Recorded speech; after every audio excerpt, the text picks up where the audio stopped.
Hey gang, so we got the new roadmap roundup today, and it actually came with the new progress tracker. There's a lot to unpack here, so I'm not going to spend a lot of time on the preamble here, so let's get this.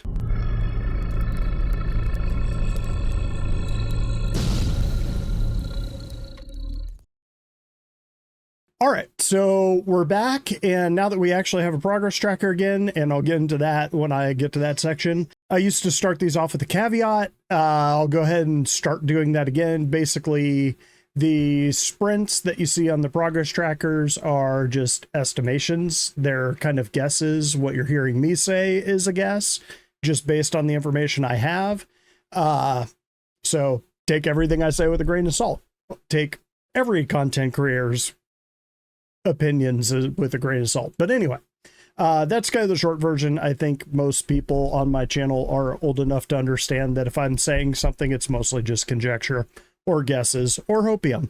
With that said, what I do on this particular show on the Sprintwatch is I read through the roadmap roundup, which I think a lot of content creators do. Then I kind of go through the release view, talk about the differences there. Not much of them on a week-to-week basis, but sometimes things change.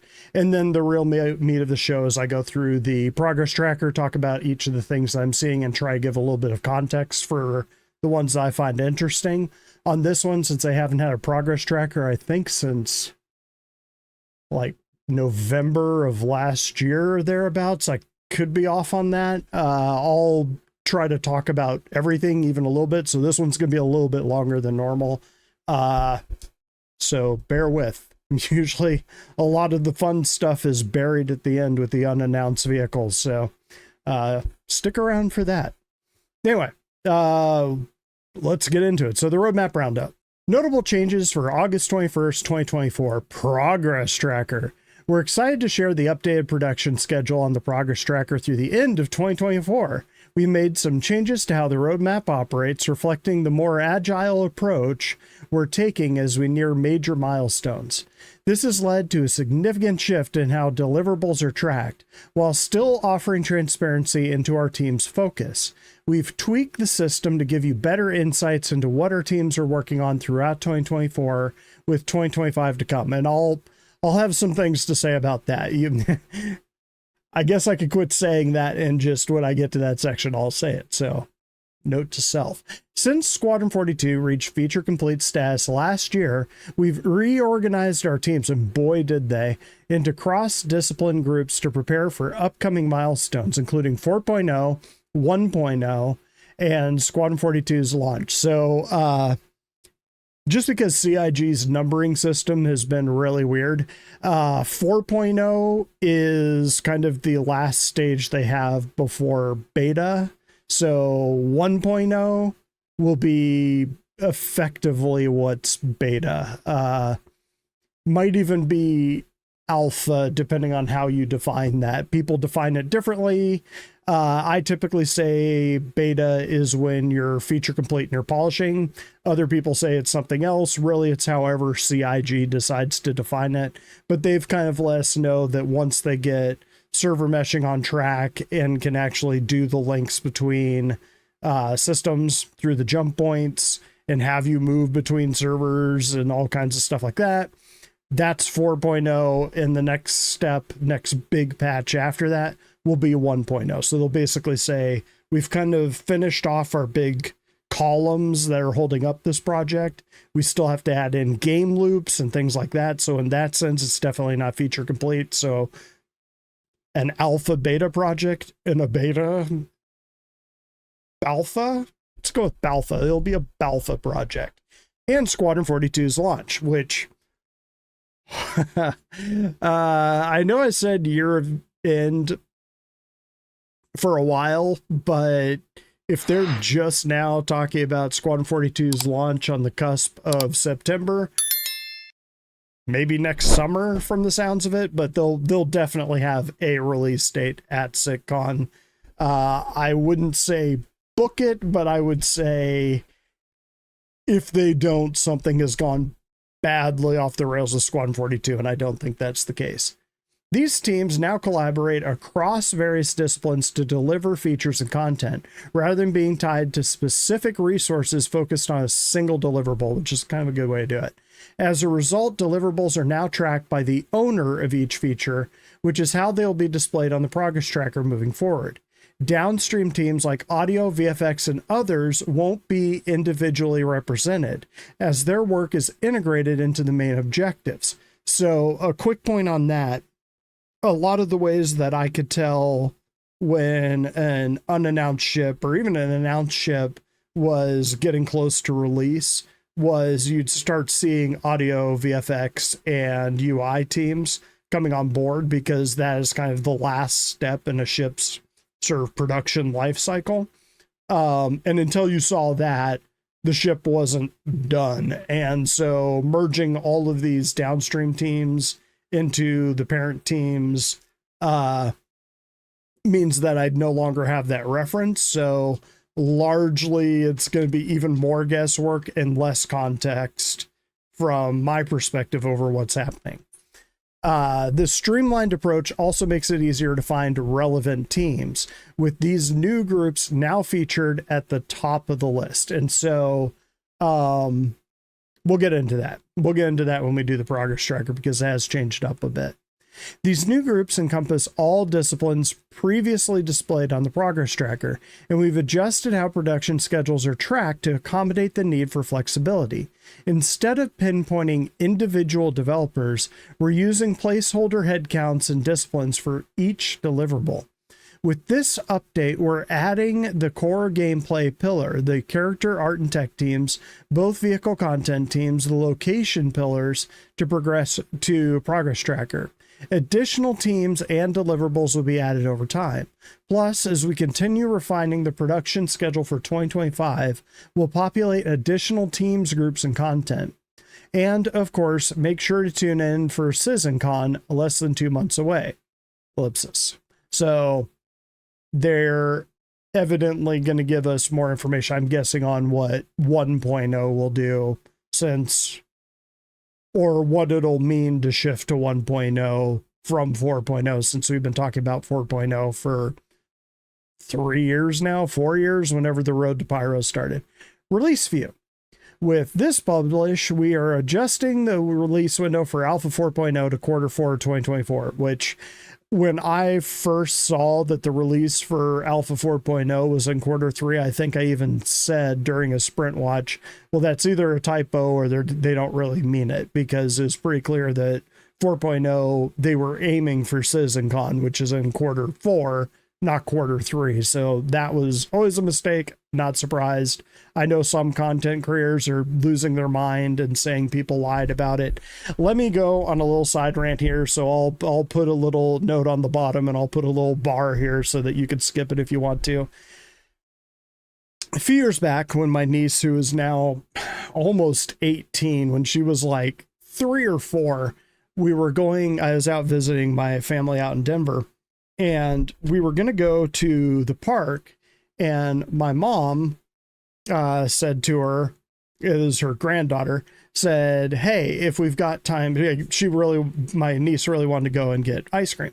And my mom said to her, hey, if we've got time, we'll get ice cream after we leave the park. So we go to the park. It runs long. We're riding all the rides, all this sort of stuff. And so when we leave, there isn't time to get ice cream. And so we tell her that. Of course, my niece is pretty bright even back then. And she was like, you said that we would get ice cream. You said that we were going to get ice cream. You lied. And she just went on and on and on. Sometimes certain content creators and certain personalities in this community remind me of my niece in that moment. Like my mom said, if there is time, we will do this thing. Developing a game is a lot like that, where you don't necessarily know when something is coming. You just know it's being worked on. It's going to be worked on until it's either finished, or you realize it's a dead end and you have to go another direction. You're not making a promise that this thing will be done at this time. You're just sort of saying, if we can, this is what we want to do. Some people don't get that rant over. So anyway, Where was I? While work has contributed on 4.0's features and technologies simultaneously, we're making this adjustment to release timing to ensure Alpha 4.0 gets the proper amount of time in testing. And boy, after 3.2.4, 4.0 will need it. New missions, location, repair. The following item has been added to release view. Implemented new missions that introduce engineering gameplay into the persistent universe, first appearing in Pyro's Outpost. So this is something that I called, I think 2 weeks ago, as a possibility. It looks like they're actually going to do it. This is very cool. Players will be tasked with going into locations and fixing wind turbines, relays, moisture extractors, and solar panels. This is done by repairing pipes with your multi-tool, charging batteries with the new charge drain feature, or replacing broken components in the networks that are broken or missing. So what they were saying, charge drain has a few different features integrated into that feature. One, I believe, is the battery on your multi-tool will be a finite resource now. But one thing you can do with your multi-tool is drain one power source and then take that and fill another power source. So you charge it back up. You can also apparently replace broken components with components from something else that works. But again, when you drain something, you're going to basically break that thing. And if you take components from a thing, you're going to break that thing. So you might fix the air conditioner, but break the water heater, kind of a deal. So, you know, job security. Let's move on. Release view. Here we go. So 3.2.4, which we still don't have, but I think it's going to be dropping to us pretty soon. I did poke around in it to record some B-roll the other night when I was doing that sort of ship speculation. We got some news there too with the progress tracker, which I was hoping for. But it seems to be pretty stable, working pretty well. I didn't put it through all its paces like I normally would. I told a few people that I kind of took a little break from Star Citizen, which is something that I recommend everyone do from time to time. This is a project in development, and just going at it like it's a real game and perfect and flawless and bugless, that's a losing game. You're going to burn out. You're going to hate the project. You're going to be one of those people in my comment section that rants about how this whole thing is a scam. Don't do that to yourself. When you start feeling, hey, I'm not really having a lot of fun, go play another game. There's a whole world of games over there. And speaking of which, I'm going to be playing another one of those games next month. We'll get into that in another vid. But anyway, 3.2.4, freight elevators, still the same. Mission, cargo hauling, personal instance hangars, storage, blockade runner. One thing that is missing that really makes me sad is the new economy. For whatever reason, they decided to punt out of this particular patch. Actually, I didn't check this. Yeah, it looks like they did not move it over to 4.0. So my guess there would be that the new economy rebalance, they're going to roll it out when they roll out Quanta, and that'll probably be 4.1 if I had to guess. But anyway, a little sad about that, but what can you do? 4.0, additional player customization. I'll get into that in the progress tracker, locations, all the pyro moons, all the pyro planets, all the asteroid bases, which will be very cool. All the stations, yeah, pretty much anywhere you can go in Pyro. They've been working on that. I always like to say that in game development, the art teams are going to go way, way, way, way ahead of the engineering teams typically. So, I mean, these planets and things have been polishing for 3 or 4 years, so they're pretty cool. For those of you who have not played a Pyro PTU patch, hold on to your butts. They're pretty cool. They are unlike anything that you've seen in Stanton. Closest would be, think if Grim Hex caught herpes and you start to get a sense for what some of the stations are like in Pyro. And with that image in your head, AI. Kazi Grazer, there's our space cow coming in the next one, so you'll be able to pluck off these eggs and eat them. Enjoy that. Fire hazards are coming, new missions, repair, charge, drain. Just talked about that. Solar burst should be kind of cool. That'll be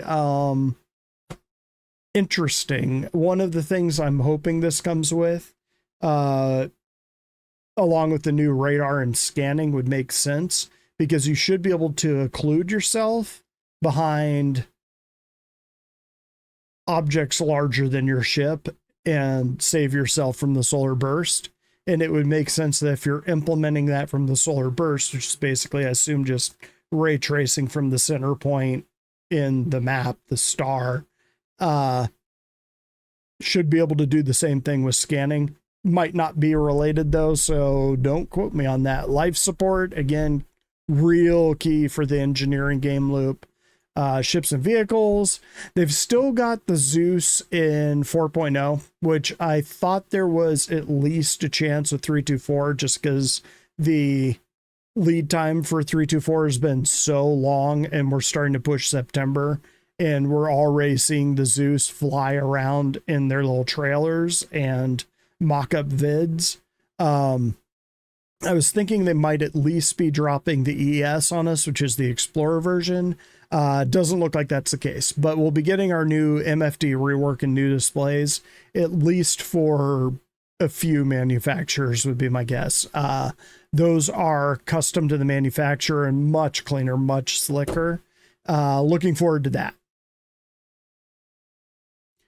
Weapons and items, multi-tool updates, adding additional functionality of the multi-tool, including cutting and consumption of batteries for operation. So there's your batteries on your multi-tools will start going down, so you'll have to have a battery, changing them out in order to get the thing to work, or you'll have to charge and drain your battery in order to keep it functional. So if you want to move that thing in the derelict station, you might have to drain like the cargo elevator battery in order to power your multi-tool for the tractor beam if you do not have an extra battery on you. Just a thought. Fire extinguisher. Again, it's looking like fire and fire suppression is going to be a really key role of the engineer. So the engineer is not going to be an optional role on the bigger ships, and you will probably want a human being doing that over an NPC. But then again, one of the things I always like to say, if nothing else, even if you don't want to play the game, Squadron 42 is a test bed for the NPCs. Anyway, Cortec, server meshing V1, mission server refactor, or mission system refactor, and the transit system refactor, which for whatever reason, the transit system used to be really good, and it's become more and more janky as the game's gone on, like the last 3 years. Like, I don't know if you go to Lorville very often, but when you get on Lorville and you take the train from the Habs to the spaceport, it'll flip 180 while you're standing on it. If you're not careful, if you're standing on the platform, it'll grab you, and sometimes it'll bring you with you on the train. Other times it'll just drop you on the track, and then you're just screwed. So one of those moments was when I was like, yeah, I think I'm gonna go play this other game for a little bit. I'll do another replay of Baldur's Gate and see how that goes. And that's where I've been for the last couple weeks, actually like month. I will occasionally drop in and see how Star Citizen's doing, and yeah, play the PTU just to kind of keep up with my testing regimen. But yep, 4.0 quarter 4. I don't know why it wasn't quarter 4 to begin with. Progress tracker. So here we go. So they've been talking about this for the last few months about how the new progress tracker was going to come. It was going to blow our minds. It was so much better than the old one. It looks like most of what they've done is just kind of consolidate the teams. Like this right here. So one of the ways I might start doing this in the future is opposed to sticking on the deliverables is actually focusing on the teams, because it sort of seems like that is the better indicator of what's going on, because now you've only got like this much information for the teams. All of this is the old stuff. So if you just go down into Z archive, that's the way they used to track it. This is how they track it now. But the deliverables is kind of what I'm used to, kind of what people who watch the show are used to. So let's get through all the stuff that we've been missing out on for the last year. And like I said, some of these I'm going to talk about a little, some of them I'm going to talk about a lot. And again, this will be longer. So I don't know if I'll put in tags for every one of these or not. I'll put a tag in for the rant. Let's just skip that. Acidic caves. So acidic caves, we're going to be getting all sorts of caves. 2 of them made it onto the progress tracker. Acidic caves are one of them. They've been showing them off in the weekly reports that you get in the email. See if they've actually got a picture here. No, can't click on the pictures anymore. Anyway,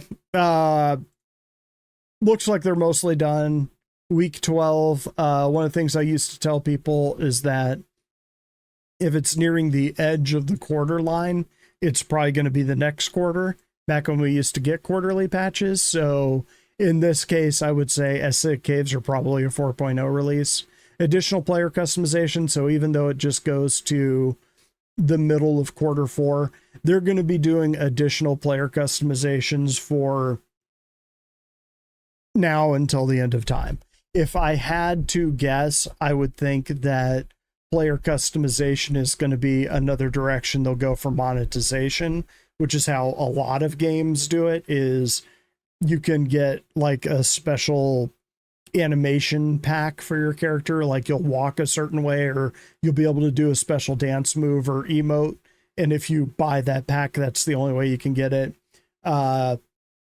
I'm sure they'll have some that are rep gated. They used to say for Squadron 42 you would be able to learn certain martial arts moves from one of the characters in the game. This was 6 or 7 years back, so who knows if that actually made the cut or not.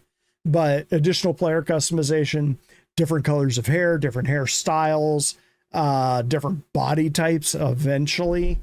All that kind of stuff is in the pipe. So yeah, additional player customization, even though it ends here, that's going to go on for years. So just because this bar grows and grows and grows does not mean they're going to not deliver stuff. It's a lot like how they've done clothing to this point. Like every single patch has had some new clothing hidden in there somewhere, and they don't tell you about it. You just kind of discover, hey, wait a minute, what's this thing in this shop? There you go. I think I don't need to say anything else about that. And again, there's a lot of these that are kind of important, but it doesn't look like they're currently working on them. And just so this thing isn't 6 hours long and nobody watches it, I'm going to focus on the ones they have. So right now, with my ship speculation thing, Gold Star to Rooster 1012 or 1012 or 1012. I don't know how you say it, so let me know in the comments down below. He was all like, oh yeah, the variants they're working on are probably the Hornets. Bang on, dude, you nailed it. I was not even thinking in all of those weekly or those monthly reports with the variants. I was thinking maybe the Raven, like a raft thing or something like that. It didn't even occur to me that, oh yeah, the Hornets got at least 2 other variants out there. That's what it is. It's the Tracker and the Ghost. They're making them for the Mark II. So yeah, good call. What is interesting is they're still, oh, I know what that is. They're just balancing. So yeah, they're going to keep balancing the Hornet Mark II because that one's in Squadron 42. That actually makes sense. And then of course you just balance these off that sort of profile of ship. Asteroid facilities. So these are pretty cool.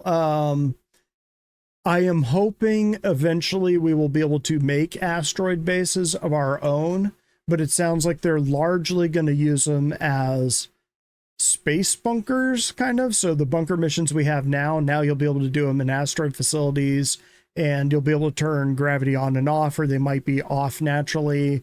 There'll be weird things in there that you might not be expecting, but sounds like they're doing cool things. I would hope what they eventually do, this being a space game, is have certain asteroids out there, their assets that you can either blow up and mine, or they're just all inert materials, but you can hollow them out and use base building to actually turn them into a base, because having asteroid bases out in like the air and Halo or the equivalent in other systems, huge. That would be massive. That is what I want. Fingers crossed. Speaking of base building, yeah, this is another one that it goes past Q4, so we'll hear about it at SitCon. I don't think we'll see base building. One of the vehicles out there that we could be seeing is there is a ground vehicle built on the Atlas chassis that we saw in I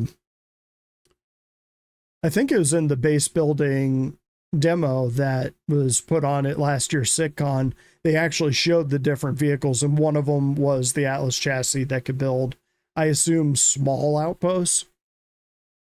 So yeah, base building, a lot like character customization. This one's going to keep going and going and going and going, but we should get the actual functionality and the gameplay. Maybe not for 4.0. I would assume that'd be like a 4.3 thing, maybe a 1.0 thing, but we'll see. I would suspect we're probably going to start seeing new base builders that kind of fill in the gap below the Pioneer. So like a large one, a medium one, and then like that little ground vehicle that can put up like a pop-up tent or something, who knows. Charge drain, already talked about that enough. Contested zones, these, when I first heard it, I was kind of like, doesn't sound like a lot of fun. They're just dungeon crawls. They're PvP dungeon crawls. And if you get on a low pop server, you'll probably just be able to do it. Probably not solo unless you learn how to speed run it, which some people will. But if you go with a group of even 2 or 3 people, you're probably going to run the roost on it. PvPers are probably going to flock to that, depending on what they put in the loot. I mean, if the loot is like a different colored multi-tool, nobody's going to do it. But there you go. Crafting. They have actually got it on here as a game loop now. So again, you're looking at next year. It would make sense to drop crafting in the same patch as base building because they're very closely related. I'm sure they're going to roll out some functionality of crafting since they already have the ability in the Vulture and the Reclaimer to craft multi-tools, and I'm forgetting something. I know tractor beams. I want to say there was something else you could craft. Medpen? I think you can craft medpens. I think they'll take away some of that functionality, like some of the more complicated things like multi-tools. Probably not. I'll just say, look at my vid that I did on mild speculation on what crafting would be. I'll put a link in the up above parts if you want to go see that. Engineering. So this is actually pretty heartening. So engineering is kind of reaching the end of its little span here, its little sprint. It's only 33 weeks and its release is 4.0. So again, there's no reason why they won't just keep stretching this out until 4.0 is about to release. I would fully expect them to be adding more and more time on this. Otherwise, why not just release it for 3.4? Am I right? So yeah, they're clearly going to react to fire, all that sort of stuff. 4.0 might be dropping to us early next year rather than Q4, depending on how long 3.2.4 takes and how broken 4.0 is. I have said in the past that I think 4.0 will be easier on them for what they're trying to do than 3.2.4 has been. But we'll see. We'll see. We never know what kind of bugs we're going to run into. Kazi Grazer. So here's your Space Cow. That one should be pretty easy for 4.0. Like if we get 4.0 at SitCon, I fully expect Space Cows and probably a couple animals we didn't know about to drop in there. I wouldn't be surprised if we see the Boreal Stalker, which is the big Yeti, and the Storm Walls, which are the space whales on Crusader. Wouldn't be shocked to see them in 4.0. Fire extinguisher, of course, put out fires. They look like they're working just fine. Of course, the shows, they can always kind of make things look like they're working and kind of cheat it, but I don't think they are. I think the fire extinguishers are largely working. They're just working on polish, probably on the GFX. Forward operating bases. This one's interesting. Implementing a new type. Oh, no, I know what these are. Implementing a new type of point of interest in the persistent universe, the forward operating base, which is designed for small first-person gameplay experiences, mostly PvP or PvE. They're just very small forward operating bases, really. Think of them as kind of the villages that we've got now scattered across Microtech and Lorville. Kind of take that idea and then shrink it down a bit, and that's sort of what a forward operating base is. Very basic. Basic. Radar scanning. So this is one that we've been waiting a long time for. You can see 202-week sprint. This thing has just been going on and on and on and on and on. And I'm not sure if they're just pulling the string on a sweater or if this thing has just been giving them more and more problems, or more likely as they start developing it, they're kind of like, ooh, we should implement this too. So I think feature creep might be delaying this one too, because something doesn't run 202 weeks on this kind of project unless either something has gone very right or very wrong. Fingers crossed it's very right. It is a Squadron 42 asset, so hope they get it right. Freight elevators, well, they're working now. Frontier clothing, I am looking forward to this. One thing I was going to mention yesterday during the whole ship thing was all of the clothing while I was going through the weekly reports, looking for ship sneak peeks. They had a bunch of clothing ones in there. We've been seeing a bunch of new armor and clothing options in the short little vids they're throwing together for the different game loops in the Thursday shows, Star Citizen, Inside Star Citizen. I always want to call it ATV. Yeah, I don't know if I'll be spending all of my time in Pyro when it drops, but the clothing style is very much my style for games like this. So Frontier clothing, actually looking forward to that. I can play Space Barbie. Headhunter faction outfits. From what I remember, the Headhunters are the ones that cover themselves with tats, I believe. I believe they just have tons of tattoos. So it looked like their clothing was pretty minimal. Anyway, could be cool. I imagine a lot of leather. Item overheat. So this will be a big one. Implementing the ability for items and weapons to overheat, causing damage and requiring the player to contend with malfunctions. Now, this is something that I've talked about for a while with crafting and them implementing things like weapon jamming. How are you going to repair your weapon? Are you going to put it on the ground and hit it with a multi-tool beam? Are you actually going to have to do something physical? Or are you going to have to look at it, examine it, and replace a part? We all know this is surprisingly, this in crafting is something they haven't really talked about. They've talked about items overheating. They haven't talked about how we're going to fix that, like from an in-game game loop style. Guess we'll find out. Jump points look pretty good. They used to look like you were, here's too much information for you. I had a colonoscopy a couple weeks ago. Flying through jump points was a lot like the video on the colonoscopy. Just to give you an idea. I assume they have added VFX to it since then. Otherwise, you're going to be flying down the rectum of the universe looking for polyps. Life support, again, big deal for engineering, light amplification on the scopes. You could actually see that. I think it was on one of their talks on the new missions a couple weeks back. But they just kind of popped it up for an instance where this guy, it was the one where they were talking about the dungeon crawls. They actually have one of the scopes comes up and it has that light enhancement, light amplification scope on it.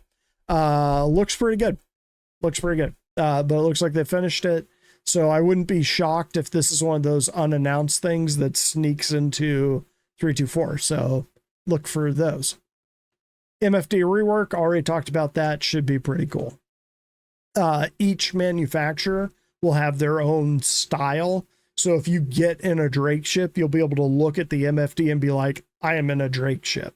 If you get in an Aegis ship, it's going to be like, this is obviously Aegis. That's the goal anyway. We'll see how they implement it. Their art teams are really top notch. So I think that'll kind of be a given. Mission system refactor. Let's read through this one. Reworking the underlying mission system to become compatible with server meshing. Okay, that makes sense. Allowing for easier creation and maintenance of mission content, because one of the things they want to do now is make the missions a little more dynamic. So there's elements that you kind of have your main mission and it'll have like nodes of A, B, C, D, and it can kind of plop on, okay, maybe this is nothing. Maybe this is a copian den combined with drug dealers. So you kind of get this combination along with this main mission you're doing. Maybe there's an interdiction, that kind of thing. And they have to have that work when you move from one server to another, since server meshing is going to make that seamless. Having the mission system refactor work with that is going to be huge, because it'll be able to spin up and down when dynamic server meshing is implemented. You'll be able to spin up and down servers pretty quickly, hopefully instantaneously for us. And the mission system has to be able to account for that. So it's a big ass deal. New missions for cargo hauling. They're still kind of zeroing in the earnings on that, and they're going to be zeroing in the earnings and balancing that until the end of time. So get used to it. New missions, repair, charge, and drain. Again, just using your multi-tool. New player experience. I've given a talk on that one before, where I think rather than tying it to a specific location like Area 18 or anything like that, they should have it that a new player will start in their hangar and a little pop-up will come up on their mobiGlas. It'll have like this little thing that says hit F1 to see your new phone call or your new message. You hit F1, you interact with your mobiGlas. It says, hey, welcome to the system. You have to pass this SimPod driver's test before you can go out into the verse. Or you could choose to skip it if you feel confident you know how to fly a ship. But then you go down into a SimPod, you basically fly. You use Arena Commander, which is an in-game game. So in the universe of Star Citizen, Arena Commander is a game that the people that live in the verse play. You have them log into the SimPod in their hangar. They go through a little obstacle course, learn how to fly.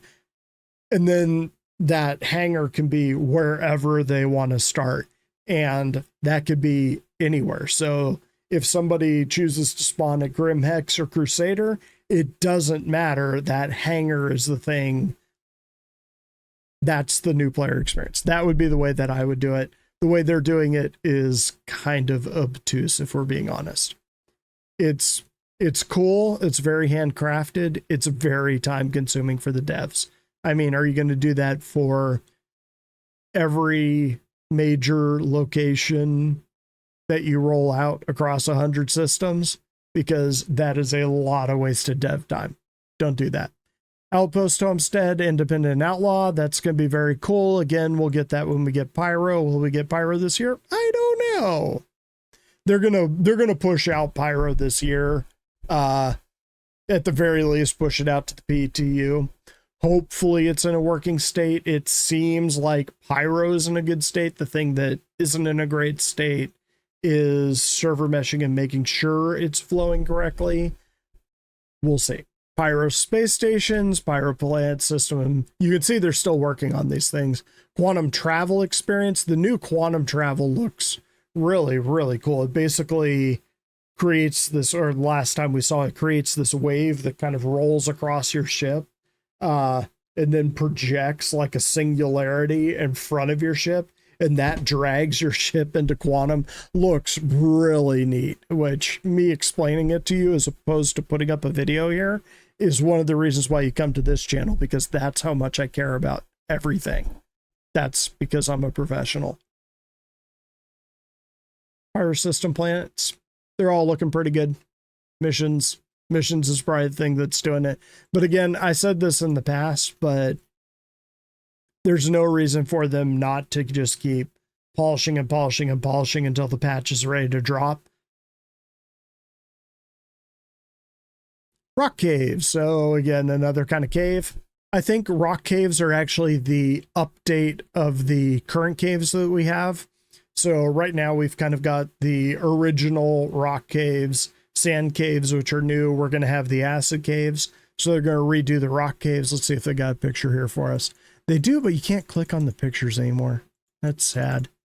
But the sand caves look awesome. The only thing I don't like about them is they've got a lot of light shafting in from these cracks in the ceiling, but those cracks don't exist when you're outside of the cave. So if I'm looking up and I'm seeing light shafting in from the cave ceiling and I go up and out of the cave and look down, I'm not going to see a crack that looks down into the cave. So just in my brain, that kind of bothers me a little bit. I'd almost prefer pitch black caves than caves that are lit up like a Christmas tree. Anyway, Rough and Ready faction, again, looking pretty good. We've been seeing them. They're a 4.0 release, Pyro release, so a lot like the locations. Polish, polish, polish, polish until the thing's ready to drop. Like, if you're originally going to make 5 outfits and you've got another year to work on it, make 30 outfits. Looks like that's kind of what they're doing. Or they're just making them look really neat. RSI Polaris, nobody cares about the Polaris. Let's keep going. I'm kidding. We'll talk about that.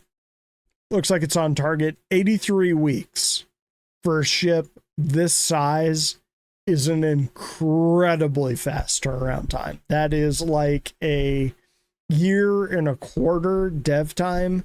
Ships this big, which I think we've only gotten like 1 or 2. The only thing that could rival the Polaris in size, I think, would be the 890 Jump. And that one took like 2 years, 2.5 years. But yeah, 83 weeks, that is rocket speed, which says really, really good things about their ability to turn around big ships that aren't the Band of Merchantman, but I'm not better. Our size Zeus, this is why I was saying the Zeus ES.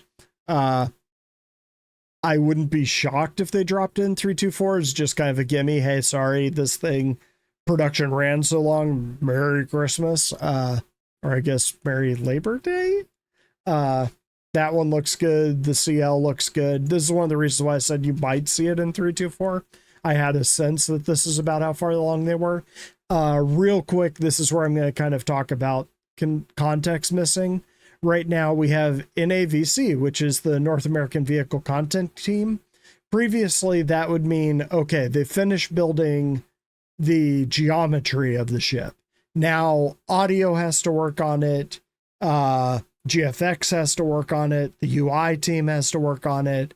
And then the ship is done. And usually the ship would be done here, and then it would be really done about 4 weeks or like 2 or 3 months later, depending on the size and complexity of the ship.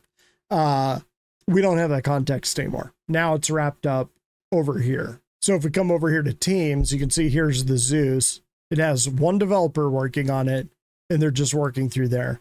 So it doesn't tell you, okay, is that developer the audio guy? Is it just the one shipbuilder, the guy that's actually making the geometry, is going to hand off to one developer that's the audio guy, that's going to hand off to one developer that's the VFX guy?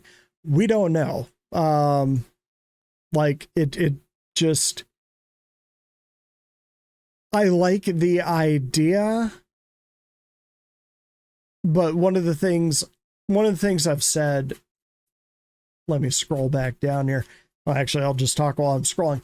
one of the things I've said about this Sprintwatch, even as I was doing it, is that I try to give as much context as I can about the development process and about what I think is going on with these things. But without true context, I can't really give you great information or super accurate information. And that's the kind of thing that with game development, you don't necessarily know when something will be delivered. You have a rough idea. You could say, oh yeah, I could do that in 2 weeks. And then you get into it and it's like, oh wow, okay, no, I didn't think that it was linked up to this thing, this thing, this thing, and this thing. We're going to have to fix all of those things first, or we're going to have to put this on ice, or we're going to have to adjust what our scope was for this so it doesn't include those, or we'll have to put in a plan so it includes them later. And all of a sudden, this 2-week project is moving on to 88 weeks or something. But with this, it's kind of like, hey guys, with the Zeus Mark II, about when do you think we'll get it? And the guy goes, about that. And you're kind of going, what the hell does that mean? But you know this, if they say, this one will take me this long and this one will take me this long, you know this one's going to be, at least in their brain, quicker to produce than this one. So there's no perfect way to do it. The way most games do roadmaps is they say, they do it this way. In the next patch, you're getting these things. When is that patch dropping? When we finish these things and they're ready to drop. They don't say, these are all the things we're working on. This is how far along we are in production. Which I do appreciate. This is kind of what I was hoping we'd see. It's just the bars are sometimes kind of hard to interpret. Like Sand Caves, which they're still working on. They're releasing 3.18, but I'm sure they're going through and kind of fixing them, especially since they're stuffing copions in them now, probably trying to make the traversals, because one of the things I do when I'm going on a copion hunt and I'm in one of these caves is I'll just stand on a little platform above them and just kind of like plink them off where they can't get to me. It's like, well, that wasn't scary. Probably going to fix that. But anyway, Sand Caves, I'm sure they're going to roll out more variations to them. Different rooms, different layouts. Server meshing will allow them to do that. So it's been a long time since we've done one of these. Squadron 42 polishing is what all of the Squadron 42 deliverables have been smashed into. So everything is under Squadron 42 polishing now. You'll notice this Q1 of 2025 and it's still going. So yeah, next year deliverably, I don't deliverable it anyway. Yeah, next year, maybe Q1. I think summer would make sense. I'm trying to think if games have like a hot season and a cold season like movies do. Like, you know, any movie that they drop in February is going to be a bomb because or at least the production company is assuming it's going to be a bomb. I don't know if games actually do that. I think games just kind of drop when they're ready and people have been waiting for that game and they buy it. Anyway, I think I've said enough on that. Scroll on down. So, unannounced. This is also something that I have given CIG a lot of crap about, is that every once in a while you would get an unannounced ship and they'd start teasing it and you'd be like, oh wow, I didn't see that coming. Like the Eclipse is a famous one. Like they just kept dropping tease after tease after tease. And we were like, what the hell is this ship? What are they dropping? And then they dropped the Eclipse. Everybody's like, oh my God, I gotta have one. It's amazing. And I think they took the wrong lesson from that. It just made everything unannounced. It's kind of like, you guys don't gotta do that. Like, you could tell us, hey, we're going to be making this ship and this ship and this ship, and people get excited and get invested in what that ship is going to be. Like, think about the Arastra, Banu Merchantman, like any ship that they've announced in like a concept sale has not hurt the sales of that ship, and it builds up interest and desirability and honestly fear of missing out from the people that missed the original concept sale and they want to buy it. You know what I don't want to buy? Unannounced number 5. because I don't know what the hell it's going to be. I'm sure it's going to be awesome. I'm sure I'm going to buy it, but I don't want to buy it now because I don't know what the hell it is. Anyway, this one takes 48 weeks. And it'll be, that is probably a SitCon release, again, without knowing what teams specifically are working on it. It's a little hard to say. 48 weeks for a vehicle, if it doesn't include VFX or audio or anything like that, that's a medium-sized ship. Typically, that's something roughly the size of, think of Freelancer or Cutlass, although they are getting faster. And my sort of quick, oh, that's got to be a ship this size. I might have to start recalculating those, because there's some, especially variants, they can bust out variants real quick these days, which is why we've been seeing a lot of variants, would be my guess. And also it's a great way to kind of break in a new art dev, is sort of say, okay, here's a ship, make it do this. So you're gonna have to change the geometry a little bit, but this is your baseline. Build us a version of this that's a stealth fighter, and go. Much easier to do variants. So they can do those in like 12 weeks, depending on what it is. 48 weeks is typically a medium ship. 44 weeks, again, probably a medium ship.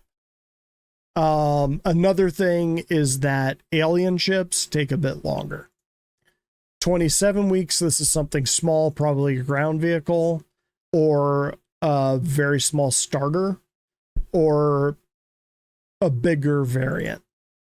36 weeks, again, you're kind of in that tweener stage. Think something Titan sized, or something complicated. Like, complicated ships take a while, alien ships take a while.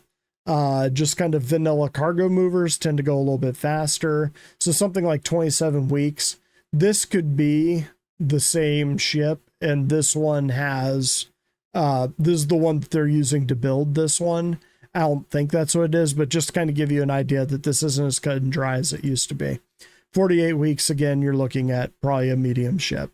And these are all vehicle content teams, which that's something that I look for. Let me look real quick. Let's look at this last one, though, to kind of show you a trick. 40 weeks, again, looks like we're getting a bunch of medium ships, and kind of larger starters. I wouldn't expect any of these to be very large ships. Again, kind of your baseline is the Polaris took them, say, 100 weeks. This is roughly half of that. So it's half as complex and the size of a Polaris, but you do get kind of like a built-in complexity because the way Star Citizen ships work. You gotta have working components, working screens. The metrics have got to be right to move around in. So the actual baseline of a ship takes a chunk, and then building the actual ship is added time on that. So the larger it is, the more time it takes. But you can sort of consider that baseline to probably be 12 weeks is the absolute minimum it would ever take to build a ship. And that would be like a Ranger, the motorcycle. But anyway, let me show you one thing. We'll see if they actually have this. So that is interesting. So one of the things that you used to be able to do was they'd have the vehicle concept team would be working. Let's see if they actually have it on there. Yeah, it just says developer. So one of the things it used to say was they had the vehicle concept teams and the vehicle content teams. The vehicle concept teams were just making a JPEG. So you could look at that and you could say, okay, that's just a concept sale. They're just making a brochure. If you saw a content team, you knew it was a straight to flyable. And what that could tell you was, for example, if this were a 40-week sprint, I'd assume it's a small to medium ship. If this was a concept that took 40 weeks, it means it's a big ship and they had to do a lot of thinking on it. Like 40 weeks is almost a year of dev time.